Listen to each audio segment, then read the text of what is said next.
Let's stay overseas. The Ukrainian city of Avdiivka falling into Russian hands, handing Russia its first battlefield victory in months. This, of course, as the death of Alexei Navalny continues to resound around the globe.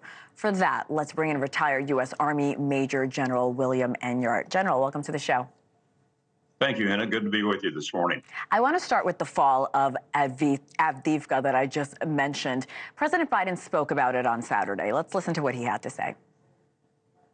The Ukrainian people fought so bravely and heroically.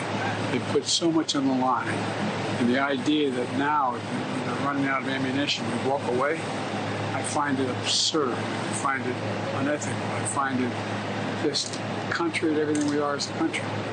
So I'm going to fight till we get them the ammunition they need. So, General, should this be a wake-up call for U.S. lawmakers? Well, I think it should be. You know, and frankly, the alarm bells have been sounding for a long time. Putin is a dictator, and he wants to reestablish the Russian Empire, the old Soviet Union of his days as a KGB agent. He's not going to rest until he gets that done. The closer he approaches NATO borders, the more danger we face of a return to the bad old days of the Cold War, where we were armed and facing each other across barbed wire. We don't need to see a return to that. The Ukrainians are the one fighting and dying here. Our troops have been greatly reduced in Europe, and I don't think we want to go back to stationing armies of U.S. soldiers in Europe again. We know the president has been pressing for months now for additional aid to Ukraine. But, General, what does Ukraine need to end this war? Well, I think Ukraine needs a wholehearted support from us and from our European allies. They need the ammunition, the gun tubes, and the aircraft to do that. You know, they've done a remarkable job with the very limited resources and the resources that have trickled into them.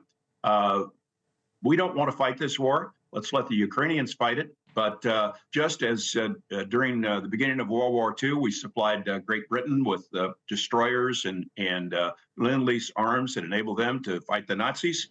So let us enable the Ukrainians to destroy Putin, who, as we know, is a murderer.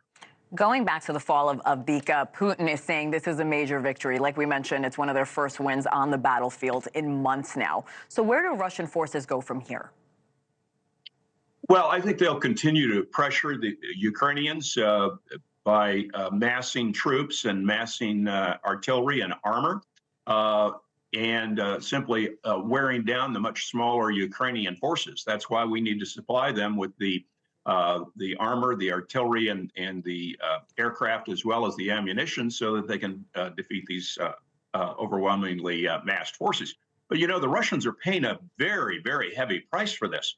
They're losing forces at the rate of 2 or 3 times the loss of Ukrainians, and this is, while it is a tactical withdrawal, this is certainly not any kind of strategic defeat. The Russians haven't broken through the lines, and they're not pouring through the Fulda Gap as they threatened to do back in the days of the Cold War. That's important context, sir. Thank you. Let's turn to Alexei Navalny. How does his death raise the stakes for America's efforts to counter Putin? Well, what it does is it takes the centerpiece of the Russian opposition to Putin. And, you know, we have to remember, it's not just Putin. Putin is enabled by the folks who surround him. So removing Putin would remove the strong man, the centerpiece, and enable the opposition to take a greater role in Russian affairs.